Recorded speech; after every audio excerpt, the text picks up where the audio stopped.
Bonjour chères âmes, je suis ravie de vous retrouver avec cet épisode de podcast sur la gestion des émotions. En fait, au lieu de gérer nos émotions, on va plutôt employer le terme d'apprivoiser.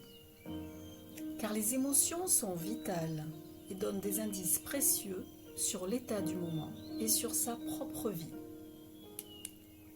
Il ne faut donc surtout pas éliminer les émotions ou les bloquer.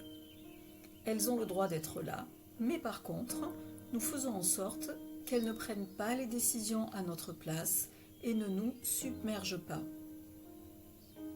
Et comme vous le savez peut-être, ceux qui ne s'expriment pas s'impriment.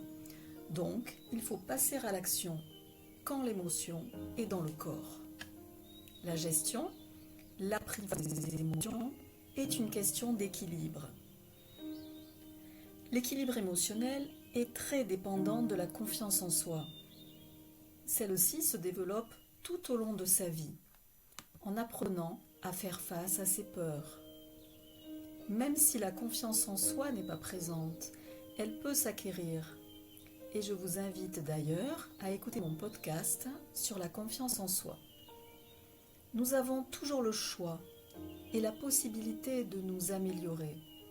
Ce n'est pas parce qu'à un moment de nos vies, nous nous sentons mal, et même si ça a toujours été le cas, ce n'est pas une fatalité. Nous avons le pouvoir de transformer cela. Je peux vous dire que moi, qui suis une hypersensible avec de l'autisme, j'avais un manque de confiance en moi, de la honte, des émotions fortes, de l'anxiété. Et j'ai réussi à adoucir tout cela grâce à la connaissance de soi, à la pratique des techniques que je vous dévoilerai par la suite. L'équilibre émotionnel s'obtient en développant des comportements et des modes de pensée qui vous permettent d'être au mieux de votre forme physique, psychologique, sociale et émotionnelle. Plus la personne se sent stable intérieurement, plus elle peut faire face aux événements et les anticiper, vivre pleinement et faire face aux réactions émotionnelles incohérentes. Le cerveau a l'avantage d'avoir une plasticité qui lui permet de modifier certains circuits neuronaux, et donc il est possible de changer un fonctionnement par un nouveau qui effacera l'ancien. C'est le rôle des différentes techniques proposées plus loin qui serviront à modifier un schéma jugé négatif pour soi, comme avec une émotion qui dure un peu trop longtemps. Ceci dit, quelle que soit la technique choisie, et il peut y en avoir plusieurs, seule la répétition pendant au minimum 21 jours peut apporter une modification concrète. Quand l'émotion surgit, il est d'abord très important de s'arrêter, ne rien faire et prendre le temps de ressentir dans son corps les signes physiologiques, l'émotion, d'apprécier l'humeur du moment, afin d'affiner et d'augmenter la connaissance de soi. C'est une clé importante. Et je vous rappelle que l'émotion est messagère. Elle est là pour transmettre qu'un besoin n'est pas respecté. Et elle est passagère, elle ne dure pas. Il est donc important de l'écouter, de se poser et de se questionner. Alors comment gérer, apprivoiser concrètement ces émotions ?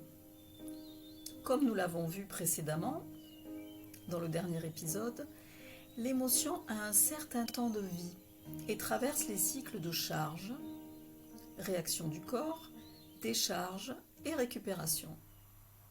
En tant qu'être humain, on ne peut pas ne pas ressentir d'émotions. Pour mieux les appréhender, différentes méthodes sont à notre disposition pour les vivre au mieux quand elles surgissent. Il y a donc les respirations. Par exemple, moi je pratique tous les matins le pranayama et régulièrement dans la journée la cohérence cardiaque. Il y a aussi donc la respiration abdominale, la respiration complète. Le seul fait d'être attentif à sa respiration et de respirer profondément quelques minutes a un effet apaisant. Les différentes techniques de respiration permettent de se détendre, de se recentrer et sont indispensables pour apaiser les effets négatifs de l'émotivité. Savoir respirer accroît la capacité de contrôle de soi, amortit les réactions émotionnelles, permet de garder ou de retrouver son calme. La respiration abdominale provoque un massage du diaphragme qui monte et descend, induit une détente du plexus solaire, qui est le centre sensible des émotions, et diminue les crispations. Pratiquer la respiration profonde, complète, 3 fois par jour pendant 5 minutes, minimum pendant 21 jours, permettra au corps et au cerveau d'être mieux oxygénés et de se sentir plus vivant dans le moment présent, ici et maintenant. Restez stable et calme par la position du corps, les pieds bien à plat, par terre, au sol, comme enracinés dans le sol.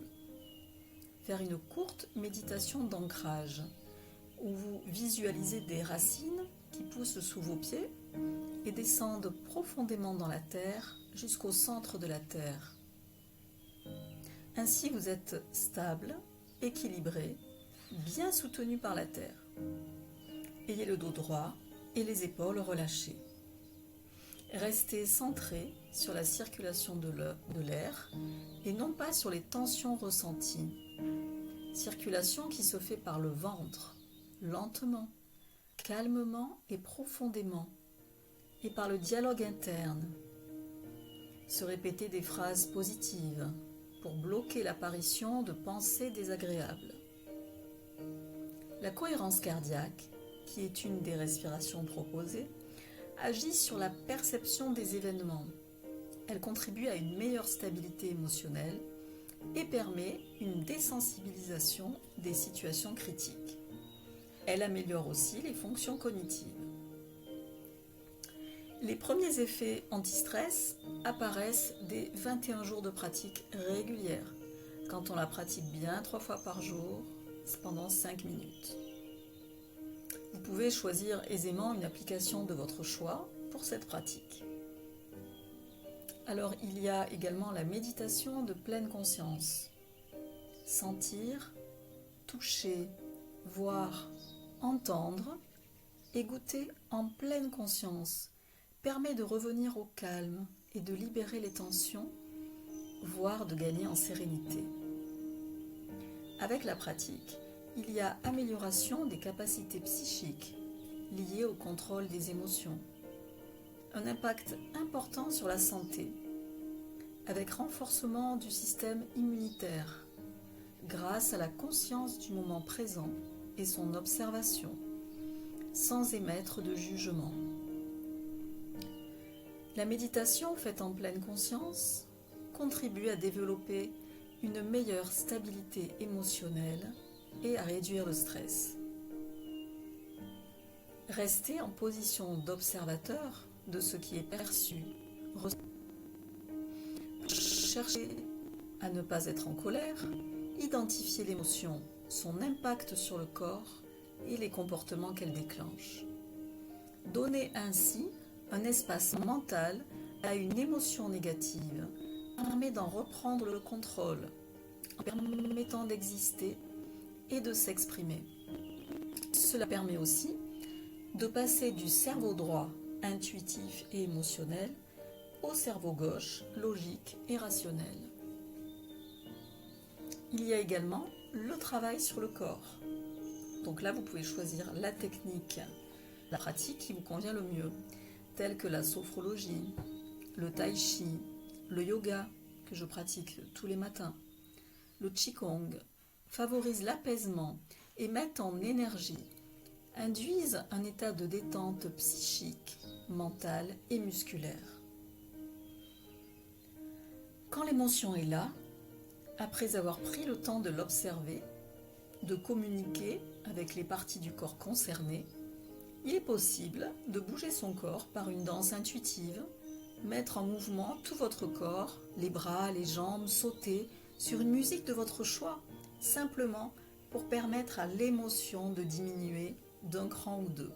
Et vous pouvez ainsi activer la joie. L'activité sportive est indispensable à notre équilibre physique, mental et émotionnel.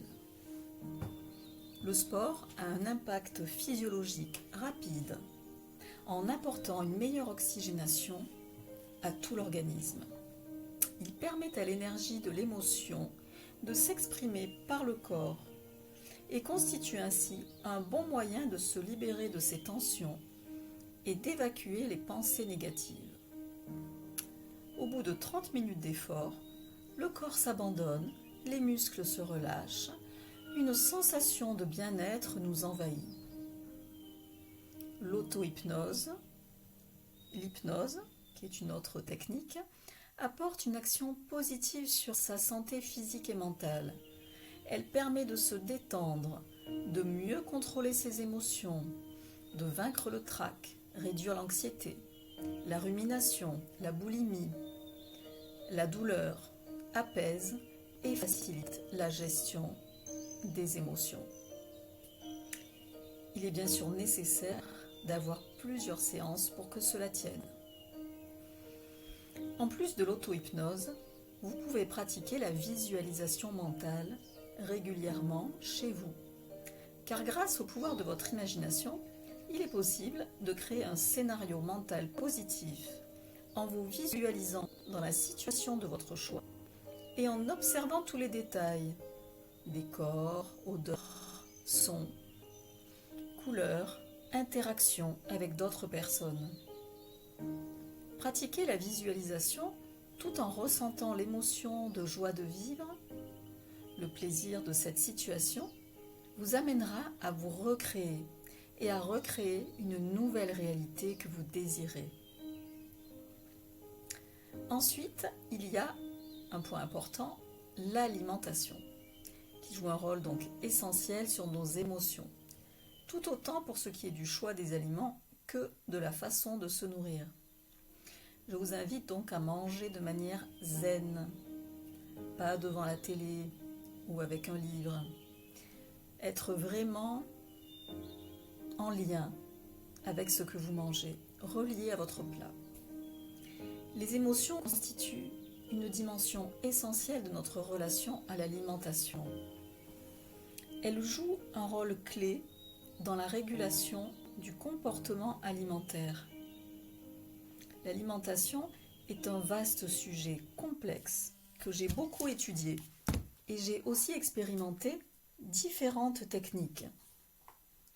Avoir une alimentation saine contribue à un bon état de santé et permet de disposer de l'énergie nécessaire à la forme. Il y a un lien entre l'alimentation, le fonctionnement du cerveau et nos comportements. L'alimentation est donc intimement liée à notre vécu d'enfant et nos relations à nos parents. Nos comportements alimentaires d'adultes dépendent beaucoup de notre premier stade dans l'enfance, qui est celui de l'oralité et de la phase d'absorption. Il faut savoir que le bébé absorbe tout de la mère, le lait, mais aussi son psychisme, ses émotions. Selon la relation à la mère, selon les émotions jouées à cette époque d'enfant, nous allons vivre des émotions particulières et adopterons un certain comportement alimentaire. Le goût et les émotions associées à la nourriture peuvent très rapidement changer notre humeur. Nous avons tendance à manger gras et sucré lorsque nous sommes anxieux, tristes, en colère ou lorsque nous nous sentons fatigués, stressés. Avoir une alimentation saine contribue à un bon état de santé et permet de disposer de l'énergie nécessaire à la forme. Manger lentement, en conscience, car notre cerveau met environ 20 minutes pour ressentir la satiété.